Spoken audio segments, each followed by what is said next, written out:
My name is Donald Black. I am on the board of NASSPD, and I am the awards chair. I've done that for many years. And I have the pleasure of announcing, let's see, 1, 2, 3, 4, 5, 6 awards. 2 of them will be surprises to audience members. The other people know.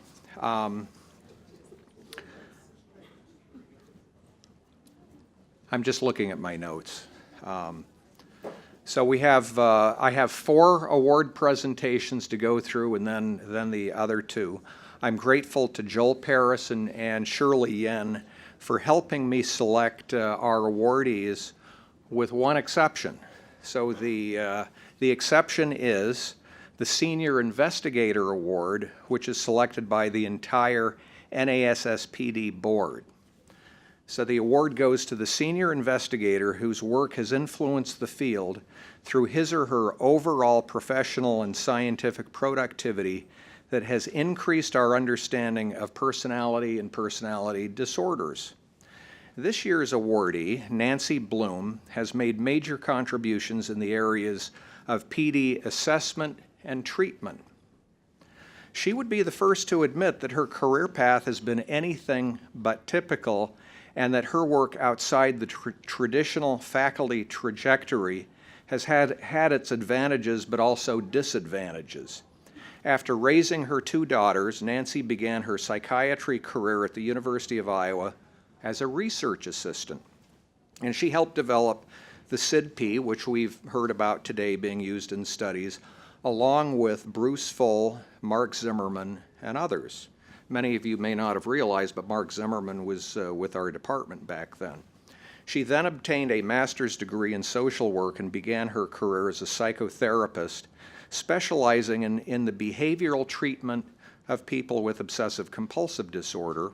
And that's when I met her, because we ran a support group that lasted 18 years. She eventually turned her attention to BPD, and thinking outside the box, created the STEPS treatment program in 1995. The evidence-based program is now disseminated worldwide and has been translated into Dutch, German, French, Spanish, Italian, Norwegian, and Japanese. As an aside, Nancy and I have personally collaborated for 30 years, and together have written approximately 50 papers or book chapters together, and we recently had an edited book come out that we put together through Oxford Press on the STEPS program. And she has about 100 papers and book chapters altogether. So Nancy has appointments in psychiatry and the School of Social Work, and has lectured to and regularly supervised psychiatry residents. Nancy deserves our gratitude for persevering in a field where non-traditional pathways are generally not rewarded. Congratulations, Nancy. So come up and get your award, and maybe someone can help with the award. So. Thank you. I am overwhelmed, and I am honored and humbled, and I must give a few thank yous. And of course, to Don Black, without whom STEPS would never have really gotten to where it has today. But also to Bruce Full, who hired me 31 years ago based on the fact that his wife said, she's the one you have to hire, and he said he always listened to his wife. In 1997, John Gunderson invited me to come to Vancouver and be on a symposium to talk about STEPS, and that started the International Journal. And finally, a huge thank you to my husband, with whom I have spent the last 60 years, and he has literally moved mountains to support any idea that I can come up with, some of which perhaps should never have seen the light of day. And thank you to all of you.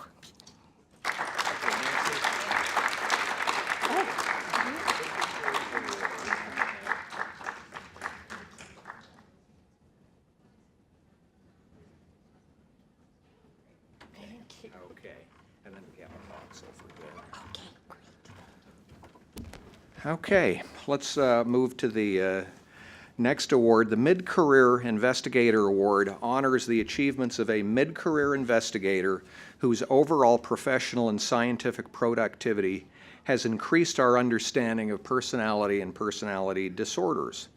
This year's awardee, Chris Hopwood, clearly merits that description.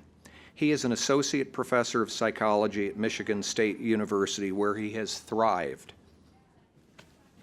He received his PhD at Texas A&M and completed an internship at Massachusetts General Hospital. He's been unusually productive and at this point has 136 articles, 26 book chapters, and 5 books, all since 2006. His focus has been on interpersonal processes. His work has been consequential as indicated by an H index score, I'm sure all of you know what that is, of 36. This is an amazing accomplishment at this stage of his career. Let me quote from one of the nominating letters regarding one of his recent papers. This article highlights Chris's deep and abiding concern for the interpersonal core of personality pathology, interweaving significant theoretical and empirical considerations with important and critically important clinical concerns. The field of personality disorder is greatly enriched by the contributions of this remarkable scientist. Congratulations, Chris. Where is Chris? Oh, there he is. Okay. Okay, just real briefly. Thanks a lot. I'm really pleased to be a member of this society. I want to dedicate this actually to one person who's had a tremendous impact on my career, and it really is the lifeblood of the society. That's Mary Santorini. Thanks for all of your help.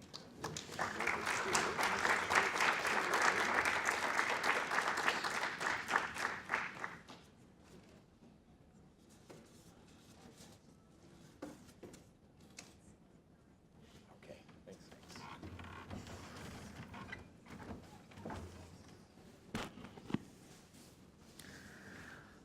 The Early Career Award honors an early career investigator whose work shows an emerging trajectory of professional and scientific productivity, and through his or her early contributions has increased our understanding of personality and personality disorders or their treatment. This is a new award added for this year, and the first awardee is Aidan Wright. Aidan received his PhD at Penn State University and completed an internship at the Western Psychiatric Institute, mentored by Dr. Paul Pilkonis. Subsequently, he completed an individual NIMH postdoctoral fellowship at the University of Buffalo in 2013 with Dr. Leonard Sims. He then joined the faculty at the University of Pittsburgh in 2014. His work aims to improve our basic understanding of the phenomena that differentiate adaptive from pathological functioning, to develop novel ambulatory assessment methodologies and techniques, and to use these novel techniques to identify clinically actionable targets for intervention. Dr. Wright has had a remarkably productive career. He has published 98 peer-reviewed manuscripts or chapters and has given over 100 conference presentations. He's been cited more than 2,500 times and has a current H-index score of 26. He is the incoming president for the Society for Interpersonal Theory and Research. Congratulations, Aidan. Where's Aidan? Okay.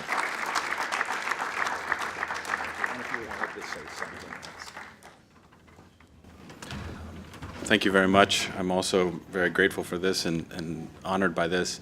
I would like to say that this level of productivity doesn't come easy, but it comes with working with a lot of great people, and a lot of them who are here in the audience, like Joe and Stephanie and Lori and Chris in particular, who's been a major collaborator of mine. So thank you very much.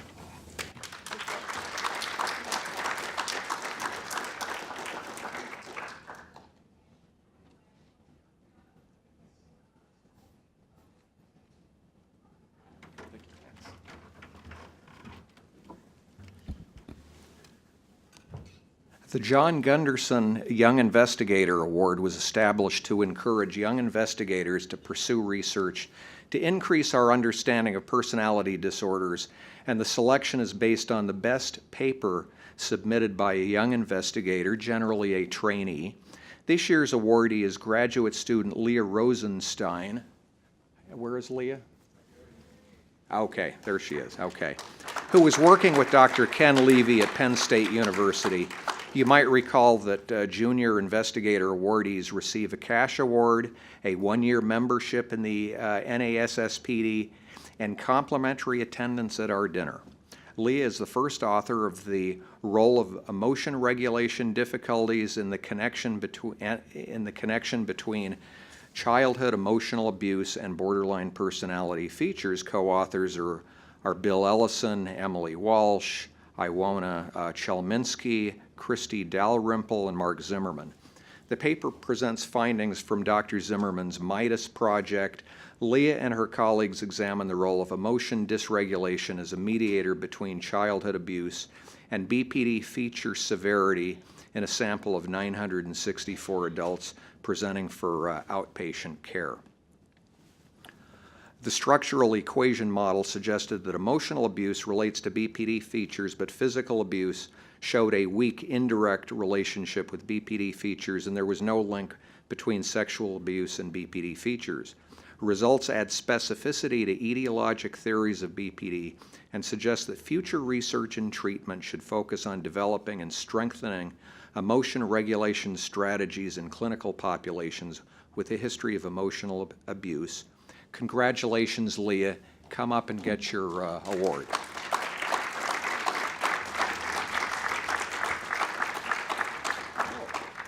Congratulations. If you want to say something, that's fine.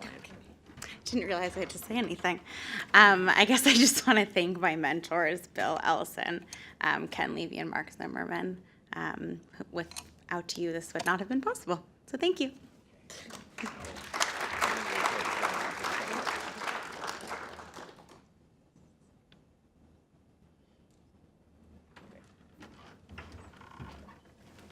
Okay, we're on the home stretch. There are 2 awards left.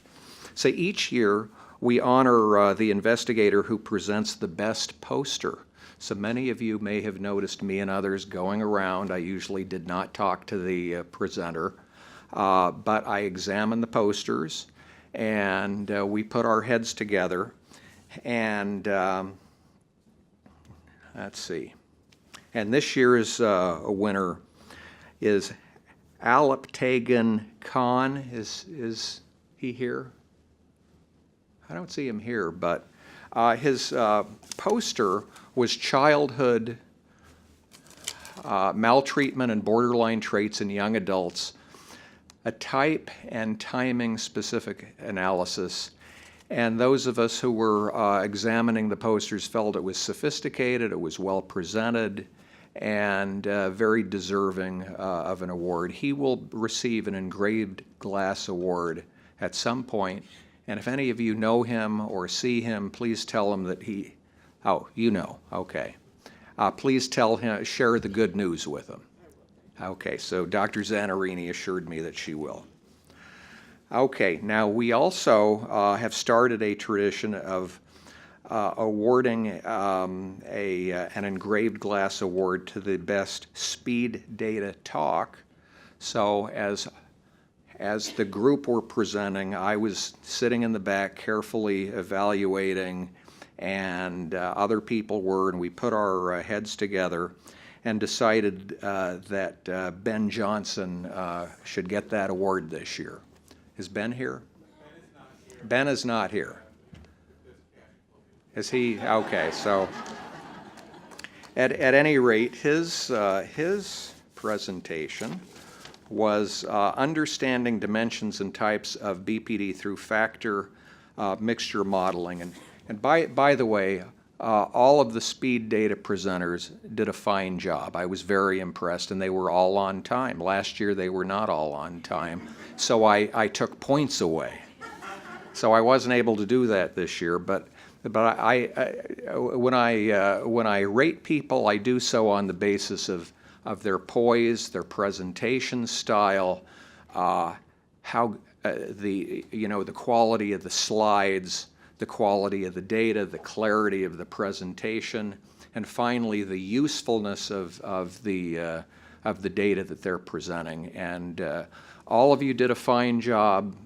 Ben, I thought, just went a little beyond what the others did. So at any rate, thank you for listening.